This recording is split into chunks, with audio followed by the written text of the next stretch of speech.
Simply put, Cameron Boozer is one of the most decorated prospects of all time. Between the winning and the production, it seems inarguable that this is a number one pick.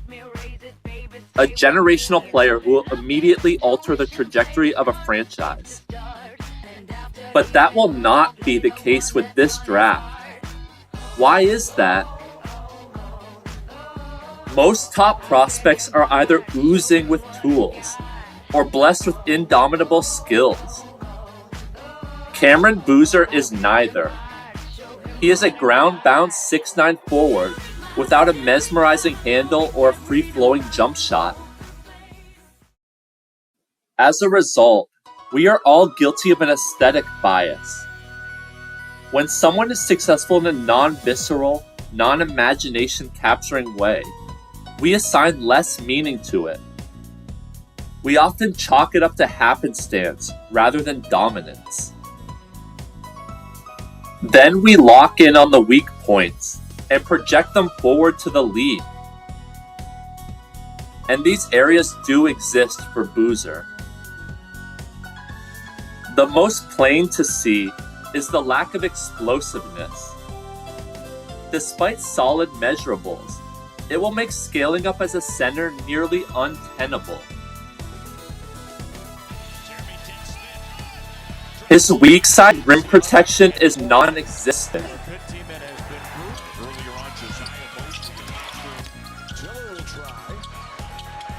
In interior defense, he'll be a non-participant in any aerial battle. He also won't be making any highlight blocks.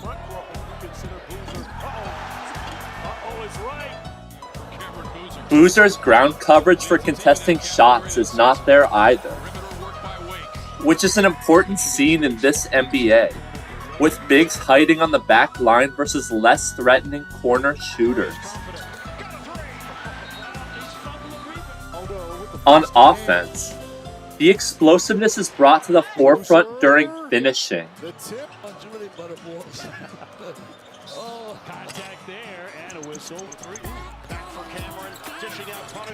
Because he gets no lift at the launch point, Boozer is reliant on a power game through quick lunging shots with lots of pump fakes and pivots. Boozer might have got a second shot block. I don't know. He's going to think about that.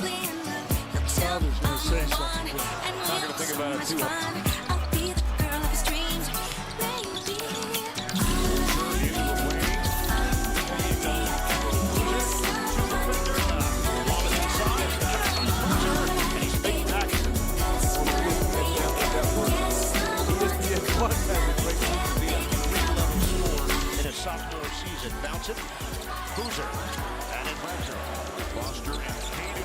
The crazy thing is, he actually bullied some of these centers.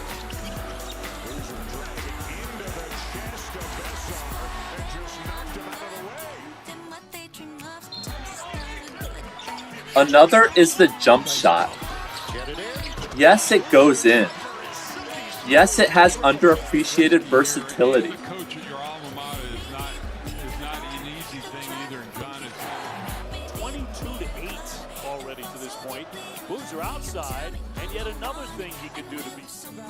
But with his deliberate hop, it doesn't garner enough respect to open the court up.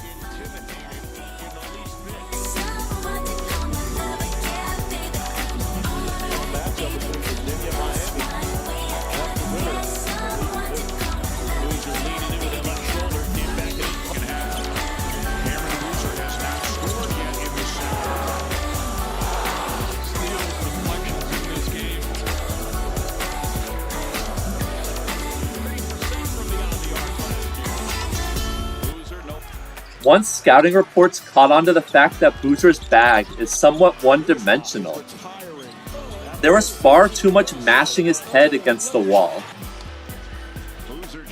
Duke's read and react offense fell towards caveman ball. What if he doesn't provide ample spacing at the next level?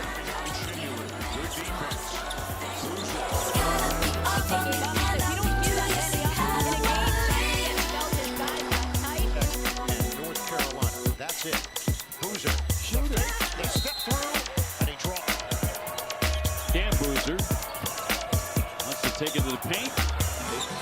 But he's been in foul trouble. And there's Dalton Center. He's only played 20 minutes in the eighth before that. In perspective, 46%.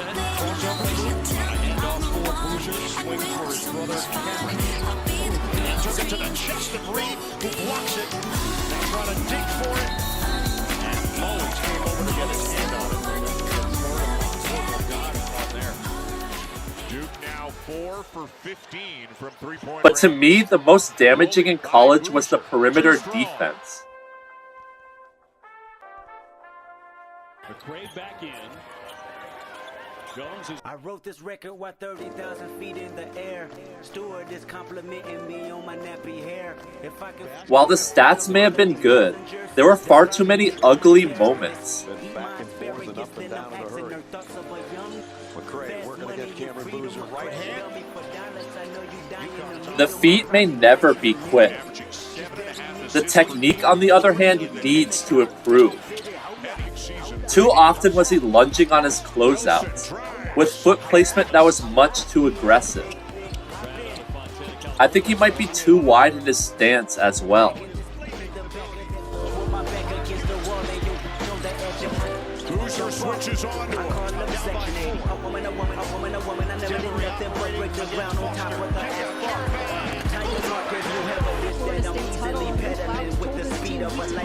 As a kid, I killed 2 adults. I'm too advanced. I lived my 20s at 2 years old. The wiser man.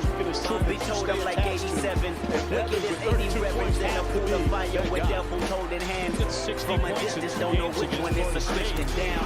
Who can I trust in 2012? There's no one, not even myself or Gemini, screaming for help. Somebody, hold up, hold up, hold up, hold up, hold up, hold up. Cameron Boozer carried all of these limitations. And yet, whenever you looked at the scoreboard, the Blue Devils were in command. This year's Duke team effectively swapped in Boozer and Gungba for Flag and Malawach, while piecing together the rest after losing 3 players to the league. This was an irrefutable talent downgrade. Yet the team's performance only declined marginally.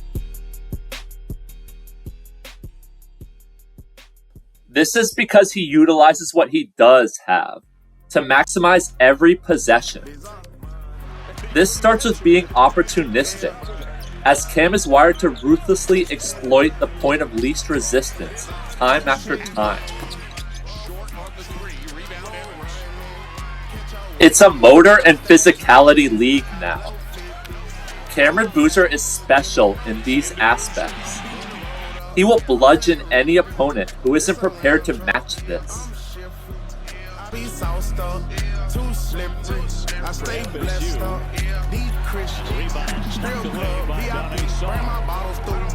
I'm a millionaire, baby. Watch me talking to her. I'm smoking big sauce, baby. I got a slide wood full of run. I spent $6,000 on shoes. I can only wear them once. Like, no kids, it made over $1 million in a month. I'm so serious, I be blowing 30K like it's nothing. All my pockets still pressed. Diamonds on me, kickboxing. Probably university. I got a degree from Chicago. Diamonds on me, moonwalking. 10 pointers hitting on them. Same that pissed me off. Look at me now. Diamonds on me, moonwalking. 10 pointers hitting on them. Same that pissed me off. Look at me now. Foster using the screen. Roll running. Catch up with me. I stack honey. I blow 50. I'm a fat. Give me more chicks. I'm beating the road up. I'm running and ripping. This a lamb truck. I'm shifting. I be sauced up. Too slipped. I stay blessed up. Point out, and he's got 20 already tonight. To go. Boozer will drive it this time. And score. Cam, let the lay game. They're both on the floor now. Lob underneath, Nice. easy. But who may not be having their best season. You just never know what's going to happen in this. Number 2 seed Virginia is into the semis. And so are the Miami. Attention flows from advantage. And with that follows even more calculations in the Boozer optimization machine. He's struggling right now. Whatever the max processing speed is, Cam has it with his passing.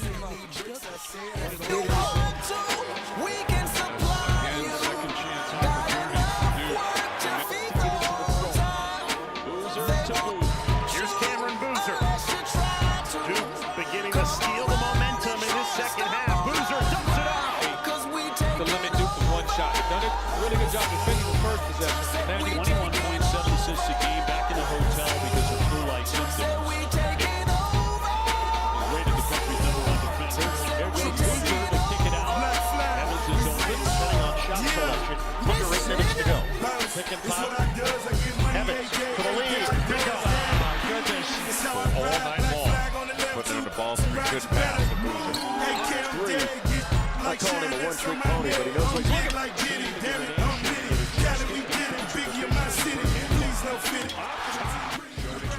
His size and strength equals more windows and more velocity. That really hasn't been the matchup we've had so far. Boozer double team. Find the open man. This first half. In fact, Boozer even overpasses at times, as it's so ingrained in him to make the right play. Play hard all the time, but in a game like this, when you're expecting a mismatch, It goes further than this. I believe Cameron Boozer's spatial awareness is already near the top.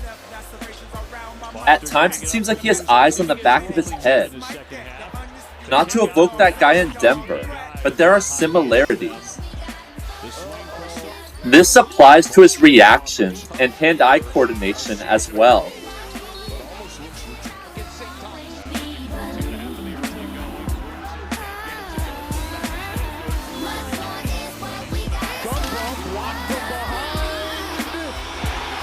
No good. Rebound Boozer. Second try. You don't want. But SEC is very good. It'll be good. It'll be a good competition. No question about it. What hands? Could not knock down the three. He is a monstrous rebounder. And see the dexterity with his arm usage?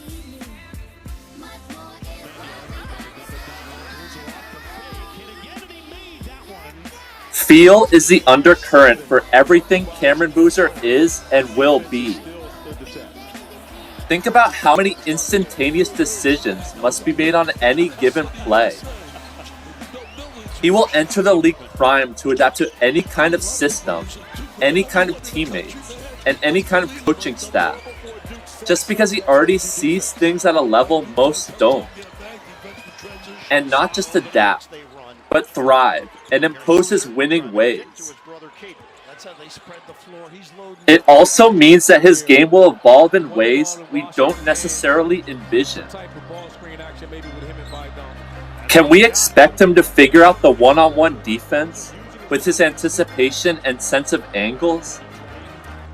Stripping the basketball away from Boozer. Hansbury again. Miles, a mismatch.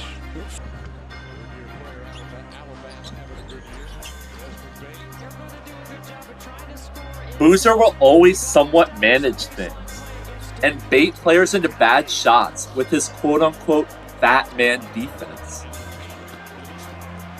Threes at a 38% clip. Bessar the runner.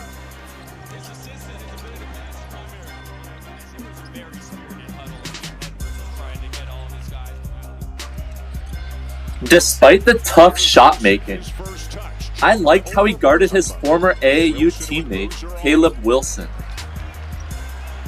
They know each other well. Again, AAU teammates in the summer of 24. Got it for the Tar Heels. Here he walls him up in transition. No small feat. Takes the contact, can't finish. Perhaps he will adapt by emphasizing the three-pointer. It became smoother throughout the NCAA season, and the projection to the further arc appears sound.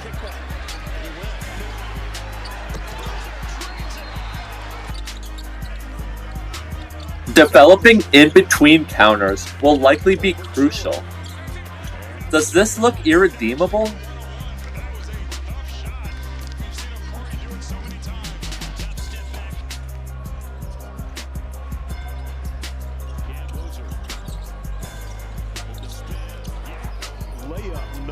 team has been struggling on the offensive end. Boozer again inside for two. Kept on trucking. He is 13. That said, you can't outwork and out-IQ your structural flaws forever. He could very well register video game-like impact numbers over 82. But inevitably, there will reach a point in the playoffs for Cameron Boozer where his limitations come home to roost.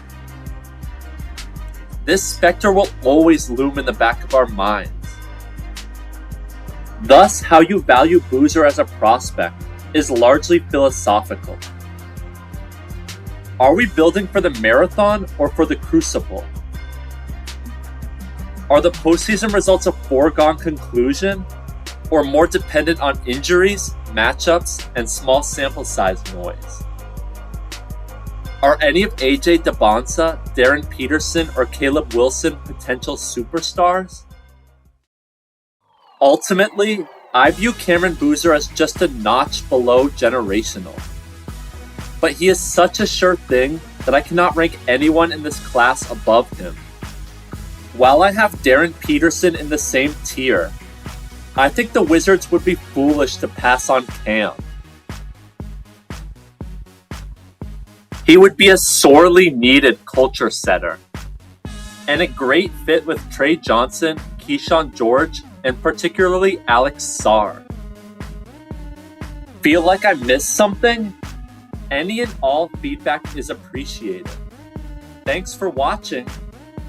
I won't tell you that I love you, just to hug you, 'cause I'm bluffing with my muffin. I'm the